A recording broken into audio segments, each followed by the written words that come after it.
You are not aware of your aliveness. You are busy with your psychological nonsense. Your thoughts, your emotions have become… Your psychological reality has become far more important than your existential reality. What it means is, you are so enamored with your own petty creation that you're completely missing the grandeur of Creator's creation. That's what it means. You do all kinds of things, but if you truly value creation, the best thing that you can do is to pay attention and to experience it, isn't it? Yes or no?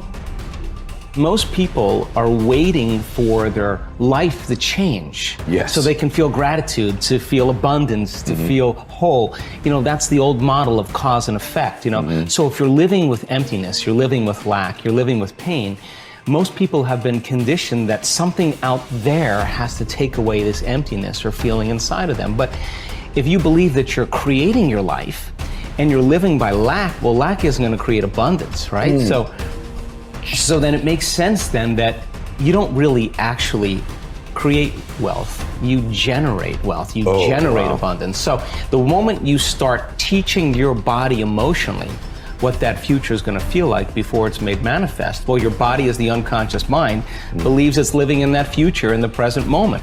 Just sit down by yourself to visualize and daydream about your dreams, about the activities involved in that, about how you would struggle through, about what it would feel like to be victorious. All of it, the whole thing, the messy part, the ugly part. What would you say to yourself when it gets hard? That's what you need to do. To truly actualize a dream, we got to begin with seeing it and sensing it. The good, the bad, the easy, the difficult, and the victory. How you would like your life to be, what you would like your character to be 3 to 5 years down the road, if you were taking care of yourself like you were taking care of someone that you actually cared about. So you kind of have to split yourself into two people and treat yourself like someone you have respect for and that you want the best for. That's not easy because people don't necessarily have respect for themselves and they don't necessarily want what's the best for themselves because they have a lot of self-contempt and a lot of self-hatred, a lot of guilt. I think you have an obligation, it's one of the highest moral obligations, to treat yourself as if you're a creature of value. You got to start with that belief in your mind. I've got this. I can do this. I can conquer this. I can pass this exam. I can get elected for the position that I'm going for. I can create abundance in my life. These are the thoughts that you have to have in your mind in order to become successful. So what is it time for you to build? What is it time for you to create? What do you need to do more or less of in order to get the results that you want? You have the power to become someone that even the deepest part of you trusts, someone you trust to succeed. Become the person that you know you can be. Stand up for your future, for your power, and for you to be something full of the worth that is in you. So most of us came up with our labels based on how we behaved. But really smart people can do stupid things. Really nice people can be mean. Mean people can be nice. And so if you judge yourself too soon, and most people's identity, their labels for themselves, who they think they are, has been based on their past and often many years ago. And so they don't update it. So the metaphor I'd give for identity is like, it's your comfort zone. It's not your goals. So if you took a temperature in the room and said 68 degrees is my comfort zone, physically, emotionally, financially, I want more in my relationship, I want more physically, energy-wise, I want more financially in my career, but this is what I'm used to. And so what happens? People stay in their comfort zone for the most part, and then let's say something happens and you dip, you're a 68 degreer, that's your mentality, and you drop down to 62, 61, 60, somewhere around 60 or 59, the heaters kick on and go, whoa, whoa, whoa. You're a 68 degreer, what the hell are you doing? We've all experienced that. All of a sudden you go, I'm not gonna live like this anymore. I'm not gonna be in this relationship. I'm not gonna be fat like this. Boom, and you get this drive and you start to change. But what most people don't understand is it happens on the upper end too. Meaning, let's say you got momentum, you start crushing it, you start doing even better than you think. You go from 68 to 70, 88, you're 98 degrees. Financially, emotionally, spiritually, whatever the metaphor is. And then what happens?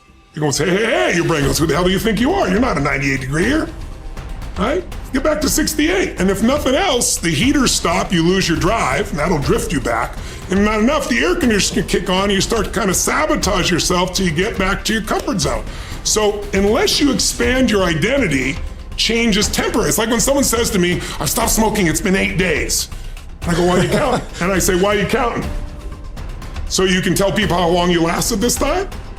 Like if I went to somebody and I said to you, hey, Louis, you want a cigarette?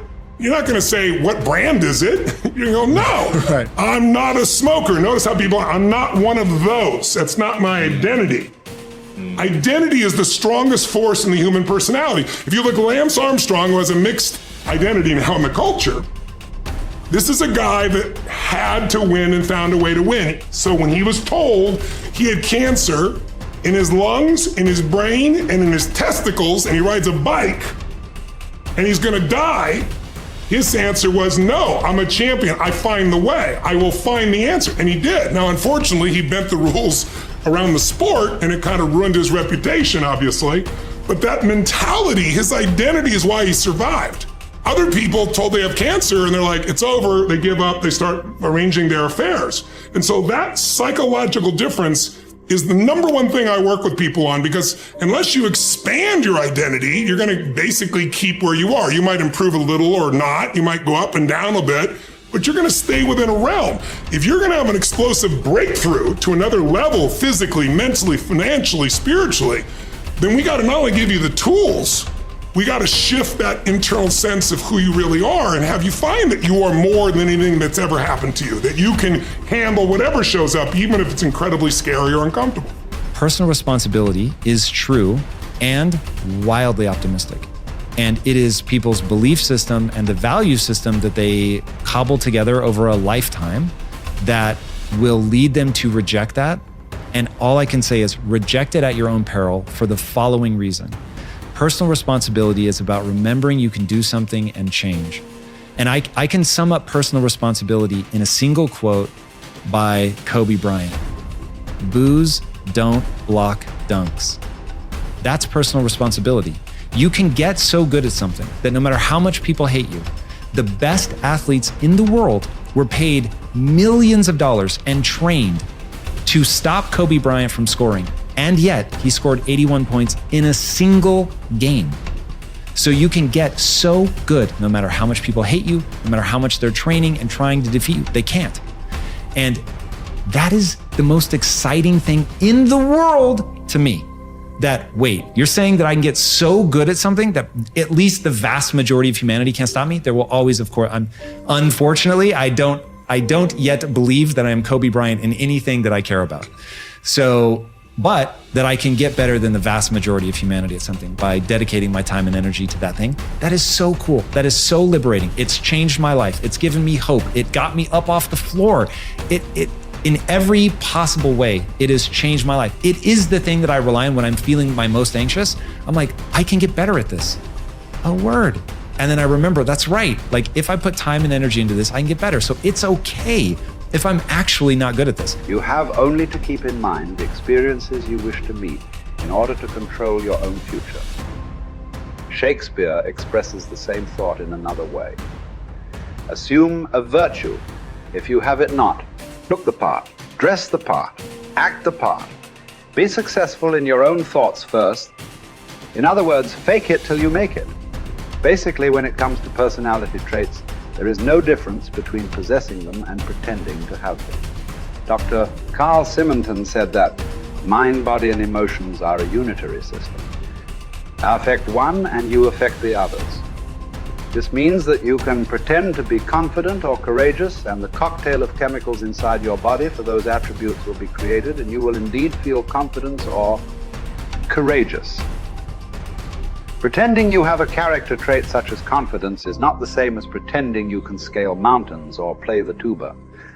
Those particular skills must be learned.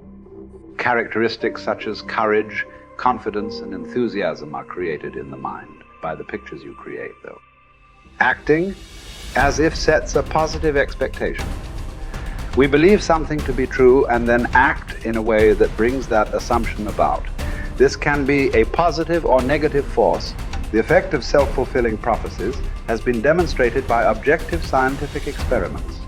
In one study at the start of the 1968 school year, Dr. R. Rosenthal gave a non-verbal intelligence test to 18 classrooms of elementary school students in a Californian public school district. 20% of the students, selected randomly, not on test score, were then identified as intellectual bloomers, and their teachers were told they could expect to see remarkable intellectual gains in the coming year. The only difference between these students and the other 80 was the expectations created in the teachers' minds. When both groups were retested 8 months later, the bloomers had gained in IQ points over the other group. This is significant because it shows that altered expectations can result in unconscious changes in behavior that dramatically change the outcome.